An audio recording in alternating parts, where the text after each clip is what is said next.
Hey everybody, long time no see. So, well, real life it is. Anyways, I thought I'd give you a little update. Here, haven't released any videos for on the farm or nothing. Main reason is because there ain't much going on, to be honest. There's little things here and there. We did a little bit of logging. I had surgery in February, which most of you know about. Yeah, calving, which is, we started in January, but we hit a big dry spell because of our bull. He was sick last year, so yeah, he didn't breed, I don't think, for a couple weeks, which is not good. So we were down to only one bull breeding, and it kind of shows now. What else is there? That's about it. It's been a slow winter. Like, not much has gone on. I mostly do this COVID crap. Oh, I see I'm wearing the wrong hat. Why did I wear this hat? It's a Kubota hat. But yeah, I should have my old hat. Oh well. Yeah, so not much has happened. But anyways, I thought I'd do a little update and let you guys all know. Things will be starting to pick up here fairly soon. The snow is starting to melt. Like today, we're about plus 12, which is beautiful. The snow probably dropped at least 3 inches. Like, we didn't get very much snow this summer. Summer. Yeah, we didn't get much snow this summer. No, we didn't get much snow this winter. At the most we had at one time was 3 feet, but then it got warm right after that, and it dropped it down to a foot. Like, there's some spots in the field, and well, in January, there's spots in the field we could see dirt yet. And then we had a big snowstorm in February. That's where we got our 3 feet. And then now there's dirt showing again. So, yeah, it's beautiful weather. Can't ask for anything better than this. See, I'm a little bit scruffy. I haven't had a haircut yet. It's kind of shaved, so you can see that I'm getting no scruff. You know, I can't grow scruff if I stuck my head in a batch of fertilizer. I just could never grow it. But so this summer we're going back to, or this spring, it's going to be a busy spring. Got a few projects on the go. We did do one little project over summer. Why did I keep saying summer? I must want summer real bad or something. But yeah, we did a project over winter, converting an old manure spreader into a shredder. But we need to tweak it a little bit more. It didn't quite work. Well, what happened was, I'll be honest, the bale went right to the back where we have a bar across to keep the beater from pushing the bale out. And the chain on it's not very good for the move the bale, like your chain, clean out chain. And it broke the chain on one side. So I'm hoping here next little while, like today would have been nice to do it, but we're out at the cabin all day today. That's where I am right now. But so yeah, I'm going to try to fix that. What else is there to do? We bought a new piece of equipment that will be coming before Easter, so I'll try to do a little video on that. Got seeding to do. Our grain dryer, we're updating it. We're putting bare screens on it. What else? That's about it. We are one thing is, we're going back into canola again this year. That's why we're updating the grain dryer. Last fall we were flip-flopping on canola because our fields right now, we went 2 years of oats. With it being so damn wet, the wild oats took over. So we got a real mess on one of our fields. It's about 40 acres. It's horrible. So we're going to be maybe seeing either canola or wheat on it, so we can spray out the wild oats. But we also need to go with a crop rotation again. We were thinking about hemp, but my buddy found out with hemp, he grew it last year. If you go look at one of my videos,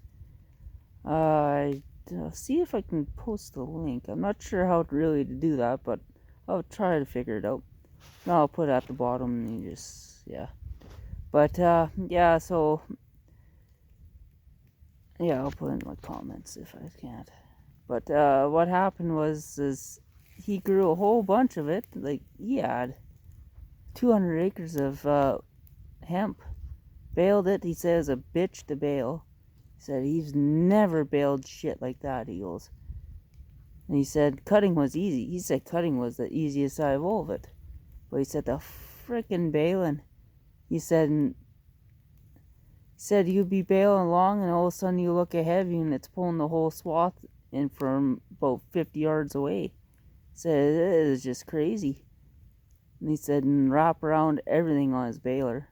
He said his baler, took out 4 bearings on it already. He said they got it in the shop right now, and he said there's still looking at damage. He said our problem with it was the guys he couldn't get rid of it. The guys he contracted with kept telling, oh yeah, we'll be there to pick it up. They didn't come for it to, I think it was January when they came for it. So he had to load them up, and a good thing there was not much snow, but he had to load them up in the field. So they're all froze down. So he said you're ripping twines and net wrap, and so he had a hell of a mess. And so he said a lot of them he had to go back out there and bale in the snow. Well, how are you supposed to do that? And he said, so then they took them all. He said they told him, oh yeah, we'll get you your check. He still hasn't received the check yet. So like he said he's really thinking hard about doing it this year. And like I said, I don't want nothing to do with that right now. I said the number one, our baler is older. It's a 535 John Deere. So we can't afford to go buy a brand new baler to do this. So if we wreck our baler, we're toast. But anyways, enough talking about hemp. That's just what our views were here. But so yeah, we decided to go back into canola. I was looking at soybeans because they do have a soybean crop out right now for this area, but it's yield is poor on it, and the guarantee for a crop off it is very, very, very, very low. Like it can't handle too much stress right now, I guess. So like I said, it ain't worth it for us. So yeah, the only thing that left us open with was canola. Because for you that don't know, you have to do a crop rotation. And what a crop rotation is there's your cereal crop, your oil crop, or oilseed crop. You got your lentils, which are peas, beans, and all that. Like soybeans is a bean, and peas is a lentil. So yeah, you got your root crops, potatoes, and that, which we are not set up for. We will not do potatoes or sugar beets. This farm, we got the land for it, but no. It sounds like somebody's coming. But yeah, we aren't set up for that. But anyhow, so the only options we got for a rotation is canola and a cereal crop.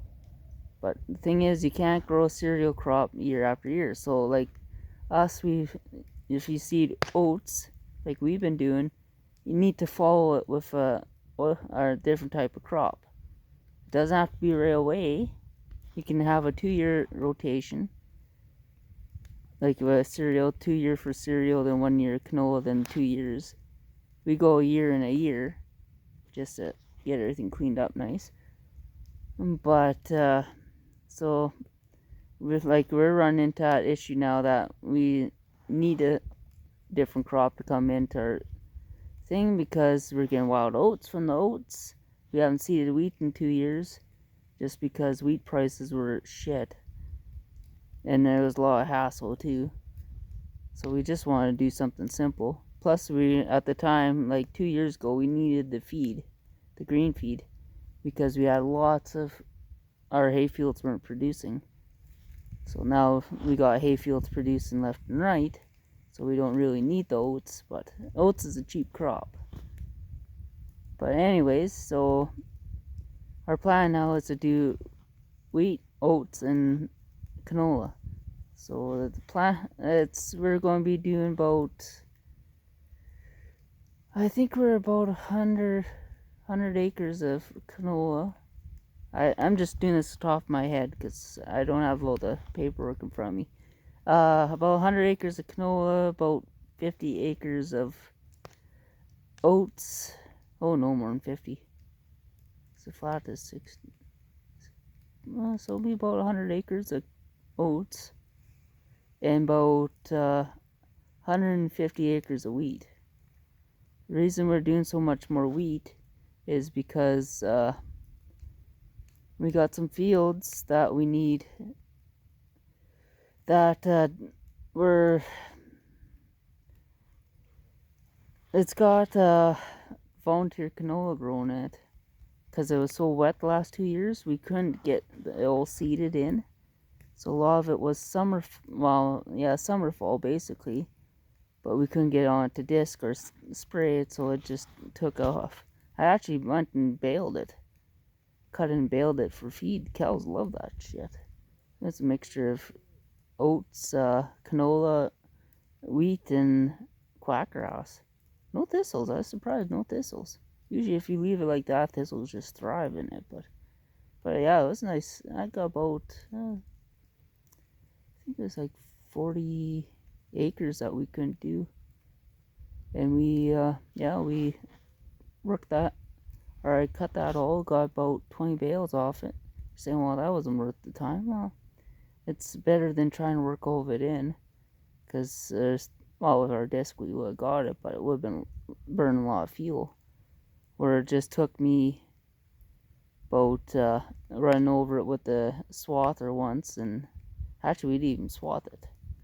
I didn't even cut it. My neighbor came and cut it with his big swather. He has a 25-foot swather because he owed me a little bit of work because I went over and baled for him last year, which I did not show. I wish I would have shown that. But yeah, he came over and swathed it all for us. That's what you do. So yeah, it was nice. Big swaths. So, or not very big, heavy swaths, but it made it easier. I didn't have to rake or nothing. Just went out and baled. And then 20 bales off it. So last year, well, you can't really. Bale prices last year was like, well, this year even it's like $40 a bale. So those you got maybe 20. Well, you never sold those. But yeah, so that's how it go. That's basically it. That's what the plan is. Pour crops in. I got a little bit of extra things I want to start. We're out by the cabin here. I still got a fire pit thing to finish. I might be building a new cabin. I gotta go in the bush and finish cutting my trees and haul them out, which won't be too big of a deal. And somebody's going to cross on the bridge. Yeah, the bridge is just on the way over there. It's hard to show you, but yeah. Yeah, so, and there's the cabin. That's what I built a few years ago. Oh, somebody's here. Anyways, so I think that's where I'll end it. So I'll see you guys later. Happy farming.